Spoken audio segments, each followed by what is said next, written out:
Buongiorno a tutti, bentornati allo Scrigno del Calcio e alla rubrica Sfogliando gli album, album 98-99, scudetto del Milan, l'anno del centenario, questa maglia che indosso io e dentro la quale probabilmente insieme a me potrebbe entrare anche un'altra persona.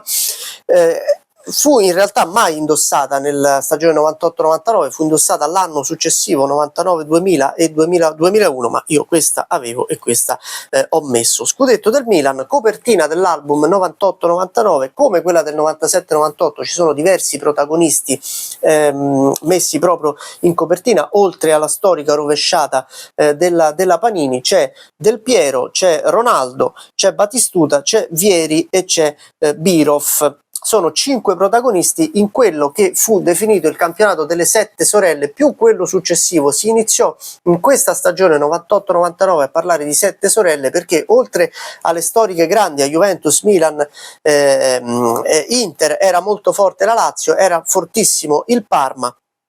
E ci si mise anche la Roma, ovviamente veniva data come una delle favorite, ci si mise anche la Fiorentina che dominò il girone d'andata, poi crollò un po' nel girone di ritorno. Io ci feci un video diversi mesi fa sulla Fiorentina di Trapattoni che sognò lo scudetto per un girone. Questa è la copertina dell'album 98-99 e questo è un album storico. Per quale motivo? Perché tanto vi faccio vedere il calendario della Serie A con le partite.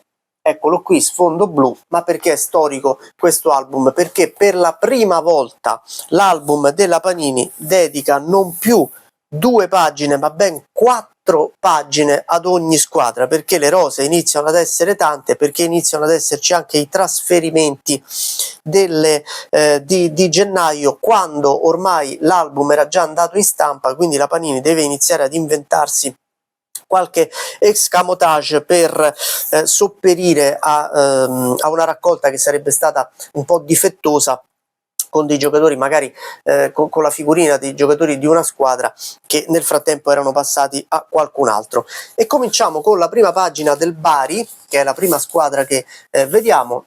C'è la foto di squadra, c'è la foto dello scudetto, ora vi faccio vedere meglio, c'è la storia del club con tutti gli anni, un po' come oggi leggete su Wikipedia, e ci sono le maglie, la maglia del portiere e le 3 maglie da gioco. Questa è una cosa che a me piaceva molto perché si potevano studiare un po' le caratteristiche delle maglie, anche se poi le vedevamo un po' tutte le domeniche anche in campo. Questo è il Bari, quindi la prima pagina del Bari. Poi ci sono i primi giocatori nelle successive 2 pagine, eccole qui, tra l'altro contorno bianco con uno dei colori sociali della squadra, in questo caso il rosso del Bari, eccolo qui.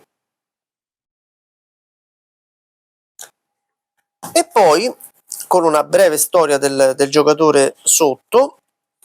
Lo sfondo della pagina è con la curva, lo stadio e le maglie. Non so se si riesca a vedere, però se ci fate caso vedete un po' la maglia. Io vedo la maglia blu ad esempio del Bari, vedo lo sfondo dello stadio San Nicola, e poi c'è l'altra pagina con gli ultimi giocatori, gli attaccanti, eccoli qua.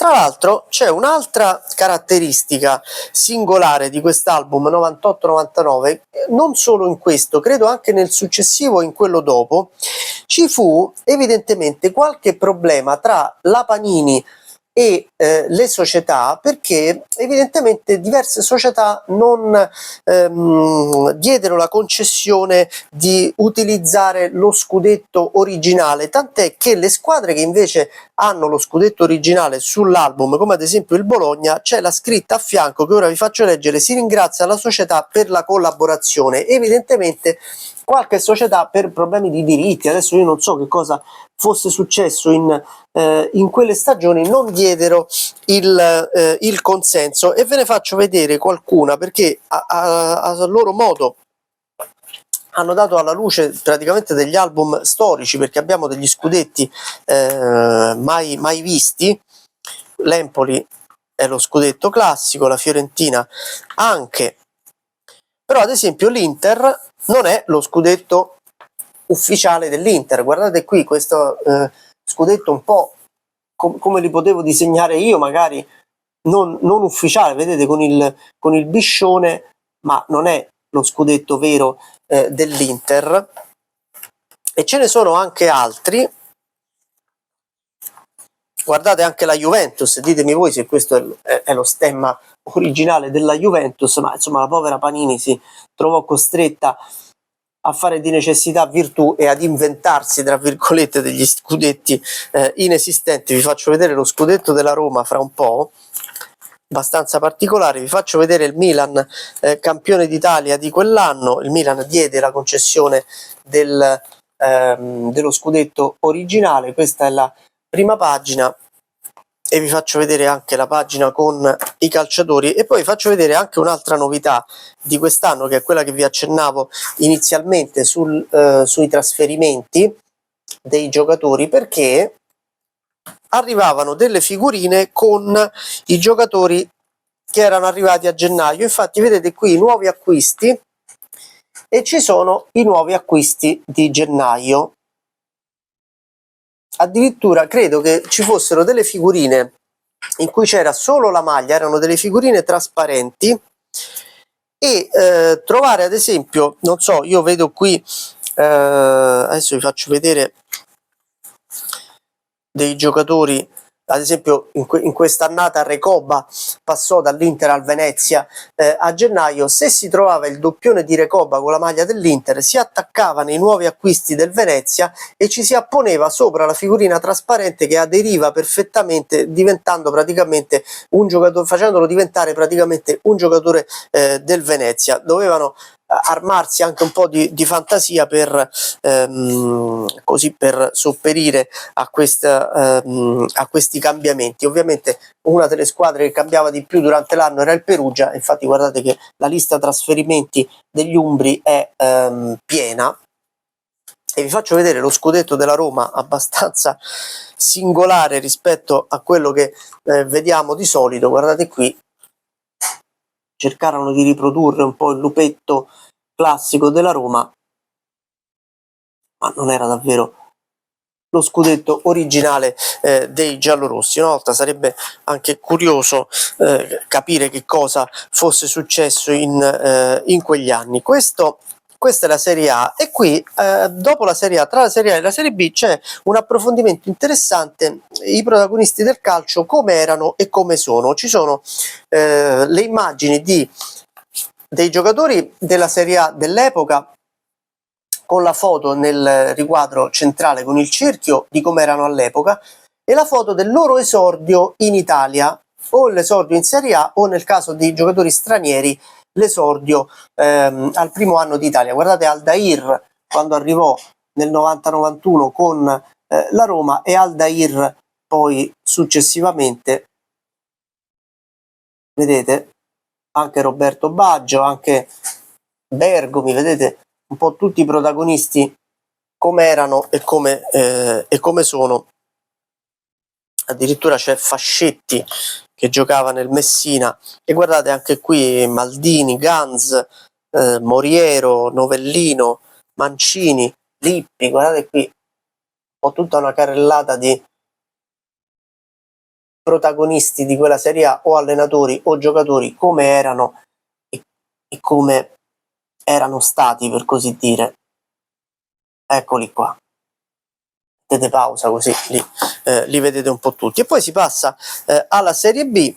Questo è il calendario su sfondo fucsia, calendario della Serie B 98-99. Le figurine sono praticamente uguali. Vi faccio vedere la prima squadra che capita, che è Atalanta e Brescia. Figurine uguali praticamente, con la differenza che erano ovviamente più piccole rispetto alla Serie A, ed erano divise a 2 rispetto alla Serie A, che aveva chiaramente le figurine grandi. E vi faccio vedere anche qualche scudetto particolare qui, perché abbiamo la stessa situazione della Serie A. Queste qui diedero tutto il consenso: Atalanta, Brescia, Cesena, Chievo, Cosenza, Cremonese, sono tutti scudetti originali. Fiderissandria, Genoa, Lecce, Lucchese, Monza. Arriviamo al Napoli, che mise questo asinello, questo ciuchino simpatico, il Napoli è appena tornato in Serie A, ma questo, come tutti potrete vedere, non è affatto lo scudetto originale del Napoli. E anche qui la Panini lavorò un po' di fantasia. Questo è il Napoli che tornò in Serie B dopo tantissimi anni e non riuscì nemmeno a centrare la promozione immediata in Serie A. Pensate quanto tempo è passato rispetto a quell'epoca lì. Che altro vi posso far vedere? Vi faccio vedere la Serie C con calendario e squadre del girone A. Eccole qui, non cambia nulla nella struttura delle figurine, neanche nel calendario. Eccole qui. C'è la C2 anche in questo caso, ormai C2 presenza fissa nell'album dal 96-97. Vi faccio vedere anche in questo caso il girone A della C2 con il calendario e le squadre. Eccole qui, vedo un Pisa addirittura in C2. Faccio vedere anche una pagina centrale magari del girone B dove vedo un Sassuolo. Vedete come cambiano anche i tempi. Eccolo qui. E poi le coppe, come al solito, con le qualificazioni per il campionato europeo, la Coppa dei Campioni, la Coppa delle Coppe e la Coppa UEFA. Eccoli qua. Dietro c'è la Coppa UEFA. Questo il 98-99 che ebbe questa incredibile rivoluzione delle 4 pagine, quindi raddoppiate le pagine delle squadre, vi ripeto, perché le rose erano aumentate e perché i trasferimenti di gennaio costringevano anche la Panini a fare di necessità virtù. Questo è il 98-99, l'ultimo del millennio. Vi aspetto la prossima settimana per il 99-2000 con l'ingresso del 2000 che a noi sembrava un avvenimento epocale. In realtà cambiò poco o niente. Ciao!